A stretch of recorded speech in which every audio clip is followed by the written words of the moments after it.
The shuttle slid out of hyperspace like a thought exhaled after a long argument, its hull scuffed by a dozen unimportant journeys, its cockpit washed in the pale light of Dathomir's sullen star.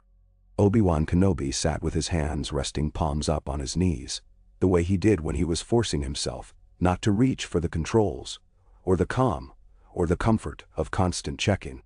He had already checked everything: the transponder that broadcast him as a diplomatic vessel, the encrypted channel to Cody on the cruiser that would remain in high orbit, the beacon keyed to his pulse in case things went very wrong. He had checked the short letter he had written to Anakin and not sent, the one folded behind the nav console in a pocket meant for star charts. He had looked at each thing so often on the journey that he had stopped seeing them. There was nothing left to look at but himself and the planet below, wrapped in a red haze like old anger held too close for too long. He let his eyes unfocus. The planet swelled. It was beautiful in the way a scar can be beautiful, when it tells a true story, and the skin around it has grown to accept the truth. Amber deserts ran into marshlands stained the green of oxidized copper. Striations of clay ridges made a script no off-worlder had ever learned to read. Cloud bands hovered low, not innocent white but iron gray, heavy with the weight of secrets. Obi-Wan inhaled. The cockpit smelled faintly of warm plastid and the clean, sharp metal tang of recycled air. He exhaled. The Force came in with the breath and out with the breath, and it braided itself through what he was and what he had been asked to do. He guided the shuttle toward a valley he had studied in maps, and then surrendered to the currents of weather as a sailor surrenders to a river. He kept his hands on his knees. The ship did not crash. It swayed, settled, and kissed the ground with a softness that surprised him. He powered down, one switch at a time. When the last system ticked dark, the silence was enormous and layered. Dathomir was not quiet. It sang, but its music did not move through the ears. It hummed through the bones. Obi-Wan stood. He did not take his cloak. The air outside was warmer than the shuttle and wet besides, and a heavy cloak would hold the wet and the smell of it. He clipped his lightsaber to his belt, and then, after a heartbeat, unclipped it and slid it into the open satchel at his hip, so that it was visible and at rest. He did not leave it behind. There was no trust worth forging that asked a Jedi to lie about what he was, but he did not want his hand to fall to it by habit, the way a tongue worries a broken tooth. The hatch lowered. Dathomir's breath came in. It tasted of peat and iron, of mushrooms and hot stone, of old rain and something stranger, a metallic sweetness that had nothing to do with blood and everything to do with the planet's own chemistry, the way dirt tastes different on worlds where plants do not agree on the sun. He stepped down onto soil that flexed a little under his boots, springy with thick roots. The red daylight worked thin here, filtered by veils of mist that moved like lazy ghosts between the trees.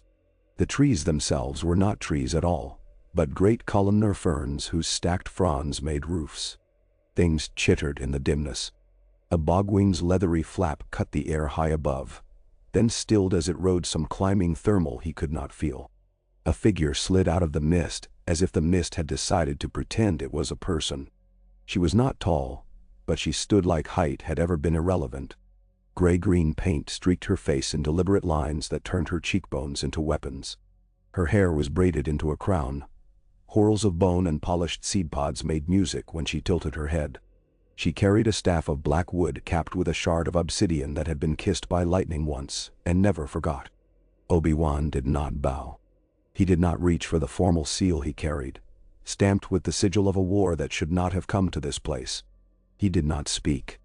Words used first are weapons. He showed her his empty hands, palms up. The same gesture he had made in the cockpit, when he was asking himself to trust himself. The woman looked at his hands, and then at his eyes, as if to confirm there were no knives hidden in the blue. She circled him, close enough that he smelled the smoke on her, and the faint green bitterness of the paste used to draw those lines. She stopped behind him. He did not turn.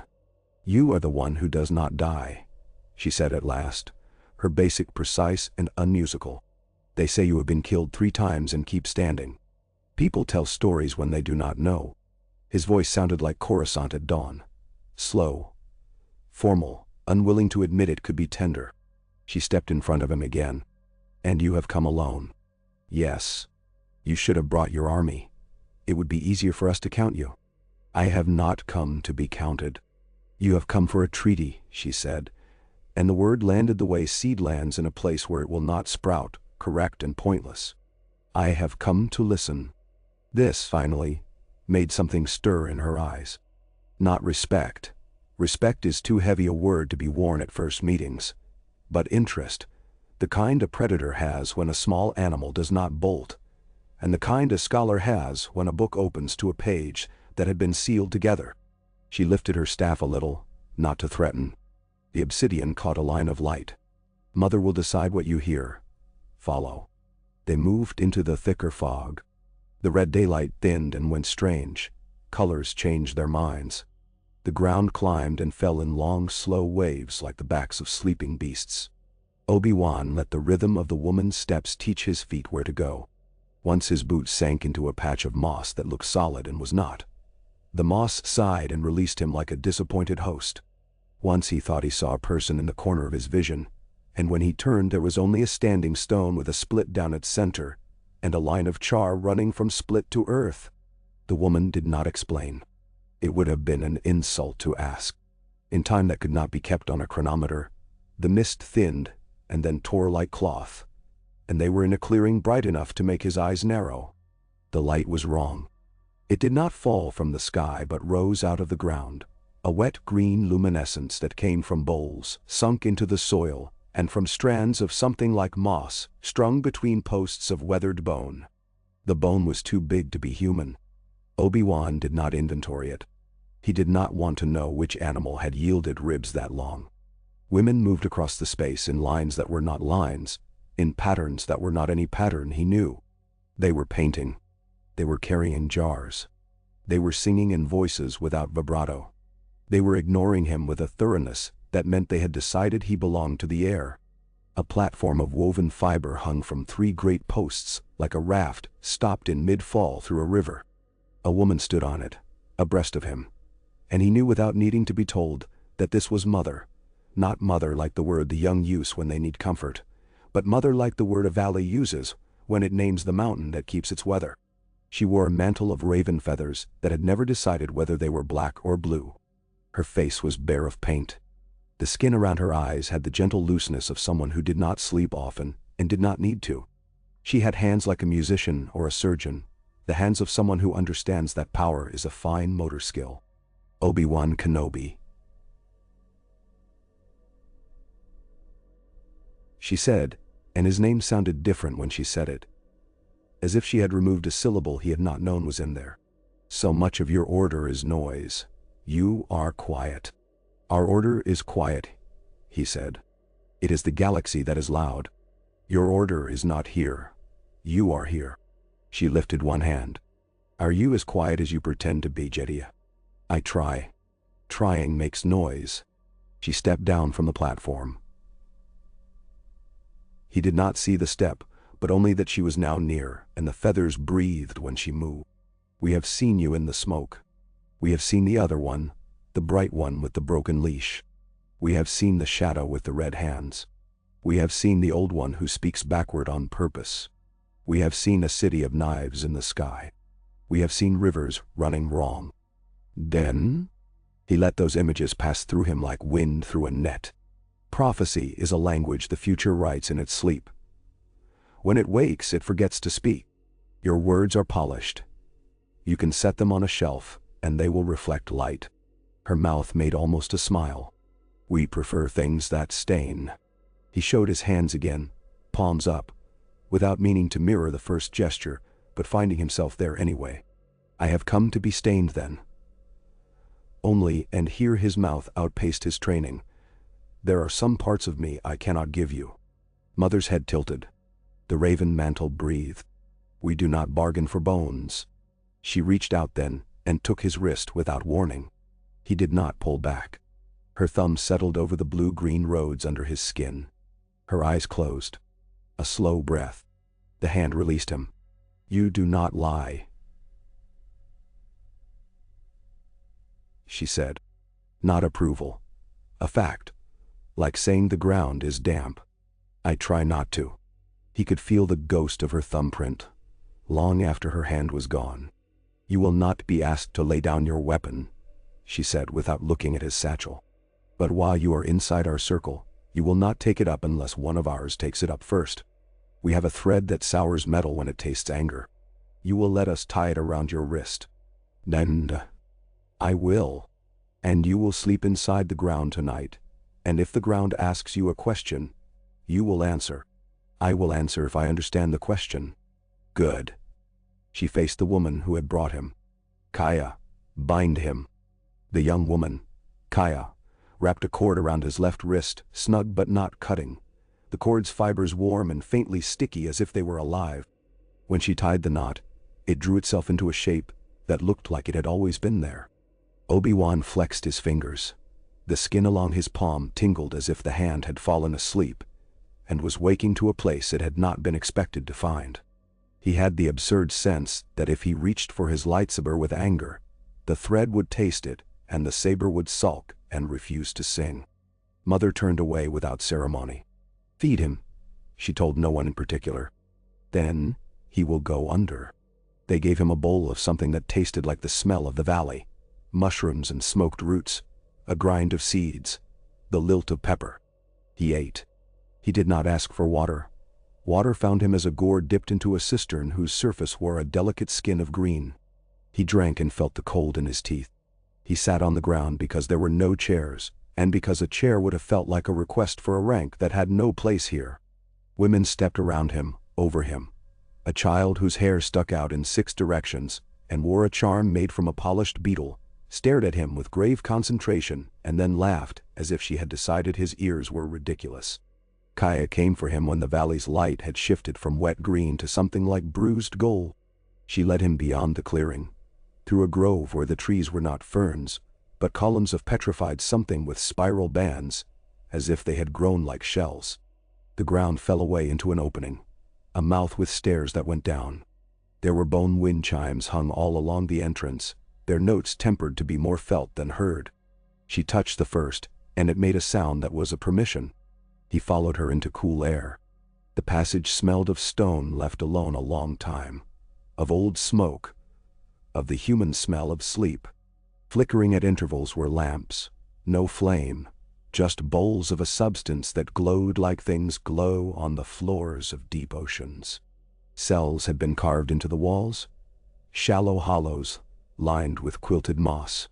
Kaya stopped when the tunnel widened into a domed chamber. There, a pool lay like an eye closed halfway. The water was absolutely still. 4 figures in robes, stitched with leaf shapes, sat around it, speaking in a language that ran without edges, words braided together with no spaces to trip the unwary. They did not look at him. They were already looking. Kaya pressed her staff's obsidian tip into the damp floor until it made a tiny hiss. He will sleep in the eye. If the eye opens, do not move fast, or it will close without seeing.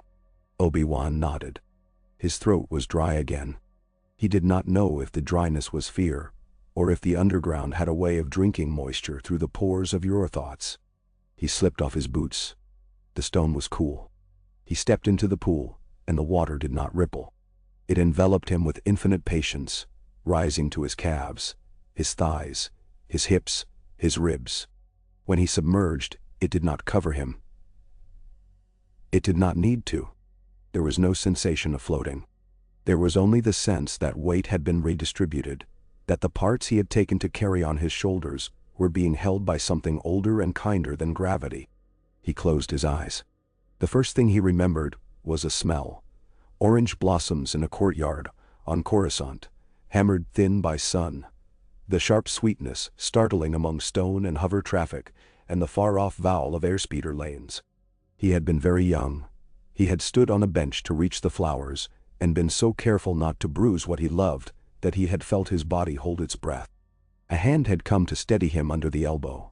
Qui-Gon's hand, warm and calloused, the weight of it suggesting that the bench and the boy and the blossoms were all part of the same necessary architecture. You can crush a thing without touching it, Qui-Gon had said. Worry is a fist. The image dissolved. The water in the pool was neither warm nor cold. It had a temperature that did not belong on any scale. It insinuated itself around his ankles and wrists, and over the heart he tried very hard not to think of as separate. He did not fight for the shape of his body inside the pool, the way a person will sometimes fight for a boundary to prove there is one. He let the water keep what it needed. Voices came then, the voices of the robed women braided without edges, and their words did not move through his ears, but arranged the space inside his head. We will ask what you have lost. We will ask what you will lose. We will ask what you have done when you were sure you were right, and someone else died of it. We will ask whether you know the names of those who died of it. We will ask if your hands remember. He did not speak aloud. He did not answer in basic. He let images rise and sit. The dust of Geonosis inside his mouth like grit on a sacrament. The brilliant blue daylight on Camino that could not wash the smell of the vats from the back of his throat. A hangar's high window, and a boy with anger bright enough to set the sky alight if the wrong wind caught it. Satine's laughed the day they were young and sure enough to be cruel to each other without knowing it. Satine and the way her name tasted like water after a march through long heat.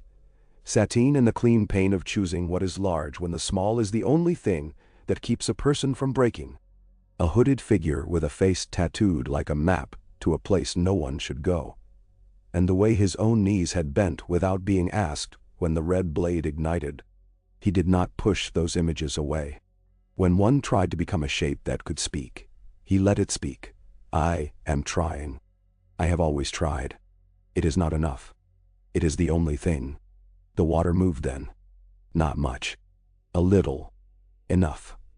He felt a tiny shift beside his throat where the pulse lived. The thread bit his wrist. Only a soft taste, a cat's blink of teeth, and then eased again. He opened his eyes. There was no ceiling. There was a prairie of stars. That was ridiculous. They were underground. He did not try to reconcile geography with perception. He let the sky be where it was. The stars arranged themselves slowly into figures his mind wanted to recognize, and then did not. The patterns were older than the maps the temple keepers in the archives loved to set glowing in the air for children to memorize. A caravan of beasts whose backs bent like bows moved toward a city of green lights, and the beasts bowed and became bridges for the city to cross. A face assembled itself out of scattered fire and frowned at him with an intimacy that was almost friendly. That too dissolved. When he woke, or when waking became a meaningful verb again, his skin was beaded in 1,000 points of damp, each one the punctuation for a sentence the water had said. He sat up. The pool shed him like a river will shrug off a leaf without malice. Kaya was there. She handed him a cloth woven of fibers that did not exist anywhere else. He dried his face and the lines of his arms. He did not ask what the women had heard when he had been dreaming. He did not want to know the sound of his own sorrow in voices that had never spoken his name before. They brought him out into daylight that had changed its mind again. The moss was slick under his bare feet until his boots were in his hands. He stood on the threshold of the cave and let the air touch him. Above, a bogwing cut the sky again. Its shadow went long, then shortened, then vanished where the fog began to argue with geometry. He put his boots on. Mother stood near the bone-hung platform. Women had gathered in an oval like the ring left, when a bowl is set down in dust. Children were perched where children always climb. Edges, heights, the places you tell them not to go and then realize you were right to be afraid, because feet are mortal, and curiosity is a form of gravity. You went under, Mother said. I did. The ground did not drown you. It is sometimes hungry. She looked amused, but her eyes cut to the thread around his wrist. It lay calm. You will speak now, Obi-Wan Kenobi. He recognized the shape inside the name as she pronounced it. He let the knowledge sit. I am not here to take Dathomir into a war. I am not here to take anything at all. Armies leave emptiness around them like cold. I have brought cold enough with me in 1,000 small ways. I have come to lay down what I can, which is little, and to carry away a burden if you have one to give me that belongs to me. I have come to ask if our people can stop grieving each other. Nender. Grieving. She repeated, tasting the word. There is a kind of grief that is theft. and a kind that is soil. You wish to stop both? That is a god's chore. I am no god, he said. And that made a few of the children laugh because he had the courtesy to admit the obvious. But I can promise to stop assigning blame before I have learned names. I can ask my own people to do that too. You cannot ask, Kaya said from the edge of the ring, not unkindly. You can tell, if you are what you were in your stories. This is true, he said. I can tell them to hold their hands still, and they will hold them still as long as I am speaking. Then, I will have to go somewhere else, and their hands will move again. Words evaporate, Mother said. It is their nature. We prefer stains. She gestured and two women stepped forward, not young, not old, and lifted a long bundle wrapped in waxed cloth from a rack. They unwound the cloth with a ceremony so unceremonial that it did not feel like ceremony at all.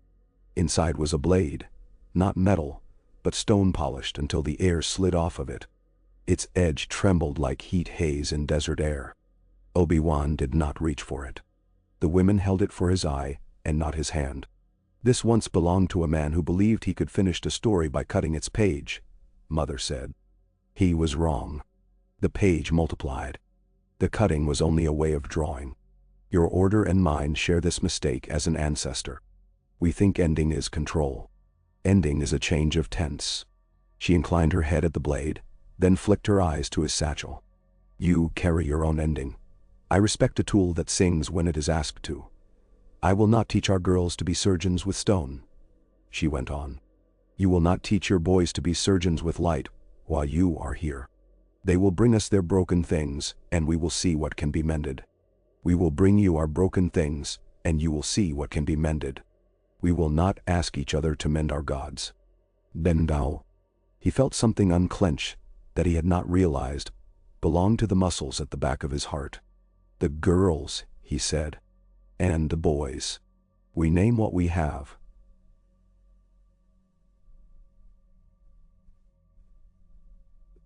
Sometimes a girl is not the word for the person standing in front of us. Sometimes a boy is not either. The magic will tell you if you are wrong as quickly as a river offers a stone its place. I will not argue pronouns with a man who knows where to put his feet anyway. He stood straighter, because the laugh that wanted to escape would not be appropriate. There are medics on our ship in orbit, he said. They like to be kept too clean. But they are good at keeping breathing inside the body. There are herbs here I do not recognize that I suspect you know how to use for a cough that will not leave. We can trade what we know. Trade is for markets, Mother said. But she looked sideways at one of the robed women from the pool chamber, and that woman's mouth softened. We can host a speaking, Mother allowed. Not with large words. With small ones that do not take the skin off when you touch them. We will ask for no money. You will ask for no oaths.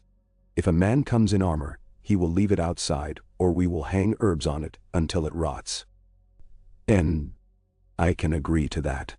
You have already agreed, she said. You came alone. Her eyes lifted, not to any visible object, but to somewhere above the bone posts, where the low fog turned its slow wheel. Your sky is listening. It is thirsty for command. Give it none. My commander knows, Obi-Wan said. Cody is not a man who breaks what he watches. Names again. She murmured, and something like not quite approval, not quite contempt, turned the corner of her mouth. We will see if name and man are friends. It went on like that, not a negotiation, because negotiations have edges and tables, and the careful staging of small gifts that are not gifts. It was conversation. Children came and went, sometimes sitting on Obi-Wan's boots as if they were chairs, and then deciding they were hills and trundling their wooden beasts across them. Women offered him dried fruit that was not fruit, but a curled fungus with a cheerful bite. He learned how to drink a bitter infusion that leaned heavily into mint and iron, and not make a face. He was asked twice if he could whistle. He could not. Kaya could and did horribly, and this bonded them in a way that no exchange of formal tokens could have done.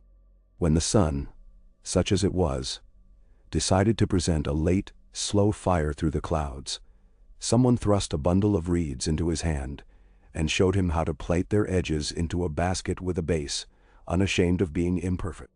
He let his fingers learn. Later, when the first real dark came, and the green lamps were kindled again, and the bone wind chimes spoke as the wind remembered them, he felt the movement of people growing quieter around him like a hive settling. He was led back to the underground, not to the pool, but to one of the hollows lined with moss. Kaya pointed. "You breathe through your nose down here," she said, with the gravitas of someone who had learned this the hard way. "If you breathe through your mouth, you will eat a fly that climbed inside your throat to see if it is a cave. They do not like to come back out." "Then I will remember," he said. "I will tell the fly to be polite."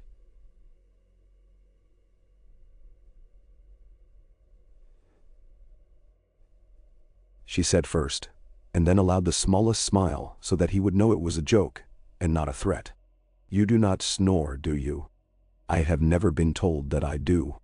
"You do not snore," she decided, as if she had thus compelled the universe to align. When sleep came, it did not come as a conquest. It came as a guest who had finally felt welcome enough to approach without making the host ask 3 times. Obi-Wan's dreams were not visions, or if they were the kind that hide their teeth so that you give them water and bread, and they become good dogs. He dreamed the steam rising off a bowl of soup in a cold place where he had not thought to be hungry. He dreamed that he was making tea in a cramped kitchen with a window that gave on a courtyard where a tree that did not grow in any botanical archive on Coruscant was in loud, joyful leaf. Satine came into the kitchen and stood with her hip against the table and watched him struggle with a kettle that had a personality.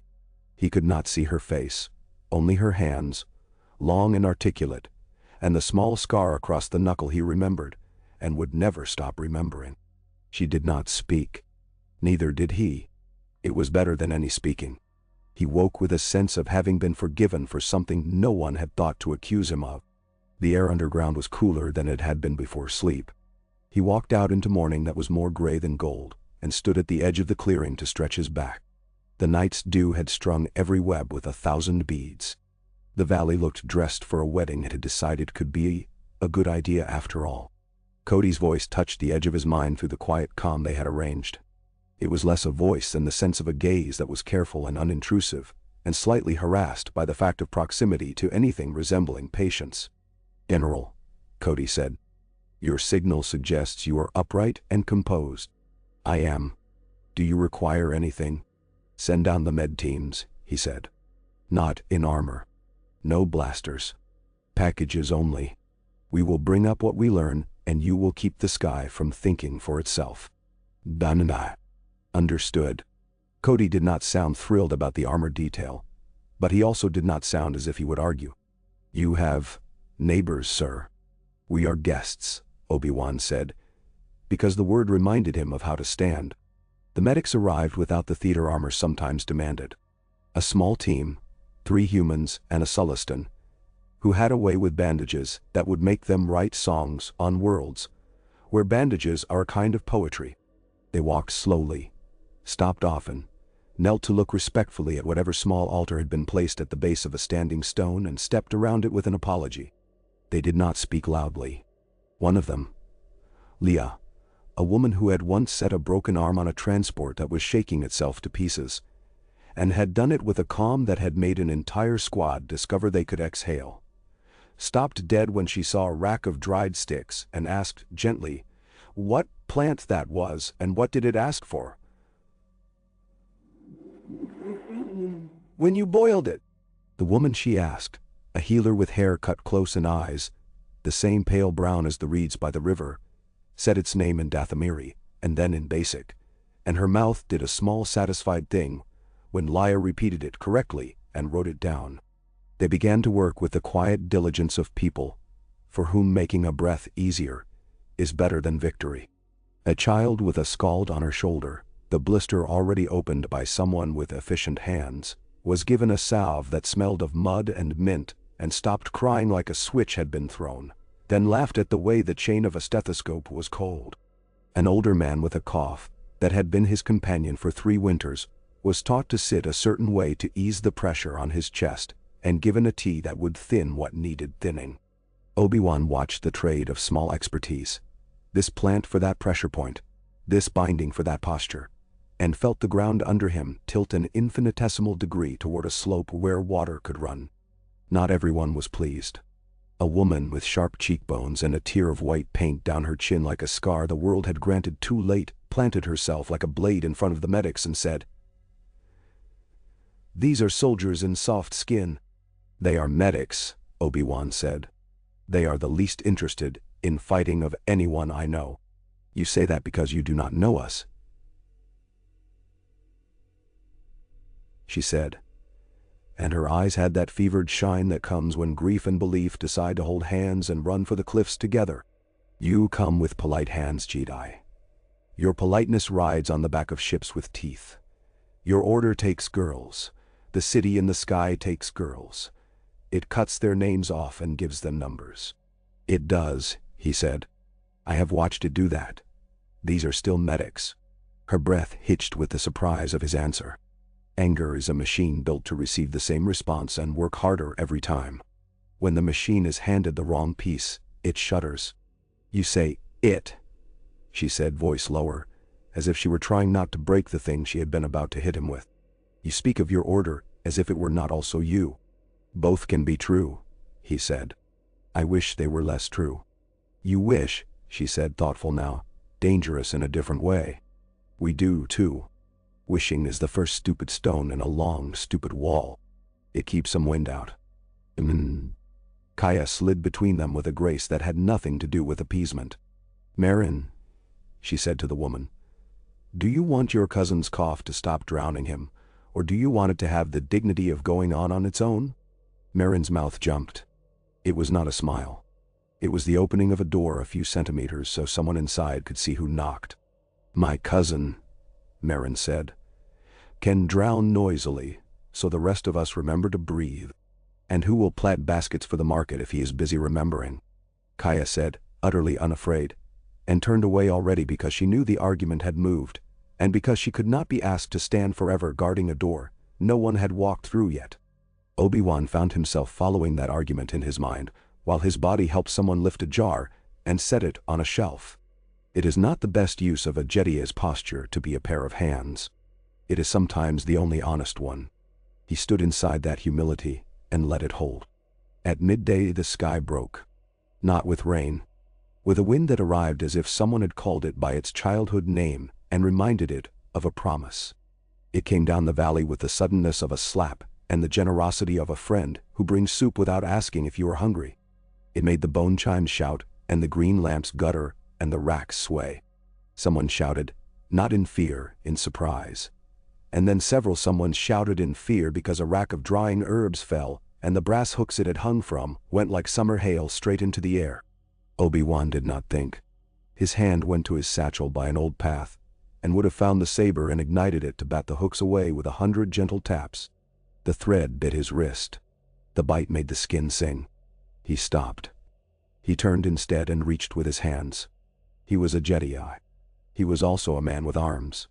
He caught one hook, then another. 3 more went past him like conversation he could not grab. A child ran into the wind as children run toward anything that moves. "Back!" Kaya cried, but the child did not hear because the wind is not an argument you can win with volume. Obi-Wan moved. The wind hit him. It went inside his robe and tried to make a tent of him, and he refused. He planted his feet the way one plants a staff in loose earth, by letting the ground tell the staff where it is most useful. He lifted his hand and not the saber. The force met his hand the way a river meets a boulder and decided it could go around if it liked, but perhaps it would consider going slower for a little while. The hooks lost interest in being hale. One of them came down and landed meekly on his palm like an animal remembering it could be domesticated. The child, hair wild, eyes round, charm necklace bouncing, reached for something bright that was not a toy. Obi-Wan knelt and put his body between the child and the wind. He tucked the child close and did the thing you do when you do not have tools, and you do not have time. He made himself large enough to be small. The wind ran out of its own legs. It stumbled. It remembered it had somewhere else to be, and went there. The valley inhaled. The green lamps, one by one, decided to live again. The bone chimes sighed in post-storm gossip. The racks that had fallen lay where they were, honest in their failure. The child wriggled free and looked at him with the fierce, unembarrassed appraisal of the very young. "Your beard," she announced, as if this were the conclusion of a carefully considered argument, "is a nest for whispers." "I have been told that," Obi-Wan said gravely. She patted his cheek with a hand that was filthy in the way of well-loved hands, and then ran. Because children do not have to stay to see the end of a scene they have already understood. Mother stood with her raven mantle pressed flat to her back by hands that were not visible. The feathers lay as if they were remembering their own original owners in a downpour. She did not look exhilarated. She looked as if she were doing a difficult arithmetic in her head and was about to decide whether the sum was worth sharing. "The wind speaks with us when we have not asked,"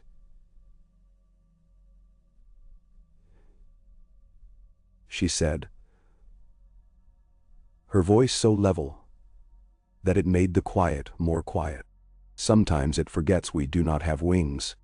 "I can build you a rack that will not fall," Obi-Wan said, because he did not wish to speak in metaphors while there were herbs lying wet on the ground. She looked at him, surprised, and then tilted her head. "And what will you ask for in return?" "Permission to keep building." She liked that. She did not show it with her mouth. She showed it by assigning him tasks, as grandmothers in villages have always rewarded men who make themselves useful. He did as he was told, and did not pretend the doing was small, because hands were involved. At dusk, when the red light had turned the mist into wine, and the first bold stars had taken the risk of being seen, he sat on a low bench of woven branches outside the mouth of the caves, and felt the valley's day withdraw, not lost and not exhausted, just folded carefully and set away where it could breathe. Kaya came and sat without asking. She held something that might have been a musical instrument, if music enjoyed being made out of the bones of an animal that had once terrified people. She plucked it exactly twice, and then decided it would rather be quiet. "You did not use your light," she said. "It did not ask me to. You do not boast." "Boasting blunts a knife," he said, because Qui-Gon had once said that about certainty, and Obi-Wan had spent a whole year sharpening his certainty again, only to discover he had cut his hand. He did not speak Qui-Gon's name. He had not yet decided whether to open that cupboard here, in a place where ghosts might be considered fresh company, and not old sorrow. "He is the one who had a leash he pretended was a ribbon," Kaya said, as if answering something he had not asked. "The bright boy. The one you love." Obi-Wan inhaled. He considered what the pool had told them last night, and whether privacy was a meaningful category in a place that believed you were less alone when you were underground. "Anakin is my brother," he said. "Then we will not speak of him when the wind is listening," she said, and that small mercy, impertinent and absolute, felt like a cup of water that arrived before thirst had the chance to humiliate him by admitting itself. They did not speak of Anakin, and because they did not, other things had room to be said. How to tell whether the insects that looked like coins were the kind that would bite, and the kind that would not? Which standing stone had a hollow under it where children hid offerings to a river they had never seen? "The noise a rancor makes at a great distance when it lies down. A noise that might also be a storm if you are new and do not yet trust yours." On the third day, the Night Brothers came. They arrived moving in a shaped formation that was not a military formation, but did some of the same work, a geography of presence that warned the eye of a stranger to count carefully or not count at all. They wore leathers dyed black and red, and their skin bore the ink that made some off-worlders assume violence was a language they preferred. The ink was a language. It did not say the words most off-worlders imagined. It said, "I know where I end and where I choose to begin." It said, "I will not be told by someone who does not sing with our mouths what my body means." The man at the foremost edge had horns worn down by time and attention. His eyes did not skitter or challenge. They considered. He took in Obi-Wan's wrist, the thread that had bitten him, and learned the taste of his temper. He took in the medic's pallets and the boxes neatly stacked under a tarpaulin that had decided to behave. He took in Mother and then did not look again. Respect has the quality of not requiring repetition. "We hunt on the East Ridge," he said. His basic had the thickened vowels of a person whose first language knows how to lean into a consonant until it admits it was never necessary. "There's a tear in the rock the shape of a mouth. Something that does not belong lives there now. We will not take our girls there," Mother said. "We will not take our boys there. We will not take our old ones there. We will not pretend we do not hear when it calls, because pretending is a charm that decays when sweat touches it. We will ask the Jediah if his quiet can live in the mouth." The man looked at Obi-Wan. He did not sneer. "You have fought men," he said. "Have you fought what is not?" "Yes." Obi-Wan did not list. He did not say. "There was a child once who was not a child, and a machine once that was also a man and a brother, who learned a new pronunciation of his own name out of hatred." He did not say, "There are nights when I fight myself and other mornings when I win." "Bring your light, quiet man," the Night Brother said. "If it sings, we will listen." Kaya stood, staff in hand. Merrin drifted out of shadow as if she lived there comfortably. Mother did not move to join them. She moved to stand where she could see the mouth of the valley and the strip of sky. Her eyes had chosen to patrol since someone had taught her to count clouds that might mean other kinds of weather. Obi-Wan found that he touched his satchel and the lightsaber inside it without question now, and the thread only tasted the edge of the motion, and did not object. He looked at Leia, at the Sullustan, at Cody's idea of vigilance that had become a line of patient numbers somewhere above the atmosphere. He looked at the ground. The ground made no vow. Good. Vows are heavy, and sometimes you carry them into rivers, where they drown you. They walked east, up a ridge that folded back on itself, twice as if shy of what it would show. The air cooled. The red light took on blue the way red does when someone has spoken kindly to it. Birds he did not know stuttered, and then fell silent. The tear in the rock looked like a mouth when you stood directly before it, and like an eye when you moved 15 paces to the left. To the right, it looked like nothing at all. It was the sort of place that is there for those who know it, and absent by choice for the rest. Merrin went ahead, staff held out as if it were asking the air to hand it change for a purchase it had not made. She tasted the wind with her head turned slightly, in profile. "It is hungry," she said. "Not for meat, for endings." Obi-Wan touched the saber, and it came to his hand as easily as breath comes, when you have remembered the shape of ease. He did not light it. He set it against his palm like a promise he could keep or not. He stepped forward, and the world around him took 3 deep breaths in quick succession, and stopped pretending it was anything other than a place that wanted to be understood. Inside, the dark had texture. Some darkness is velvet. Some is wool. This darkness was the braided hair of a woman who had danced all night and still remembered the beat in her ribs. The air smelled of wet stone and something sweeter that did not belong in caves, like the syrup from a fruit that had been pressed where no fruit tree would grow. Obi-Wan moved himself smaller inside his own.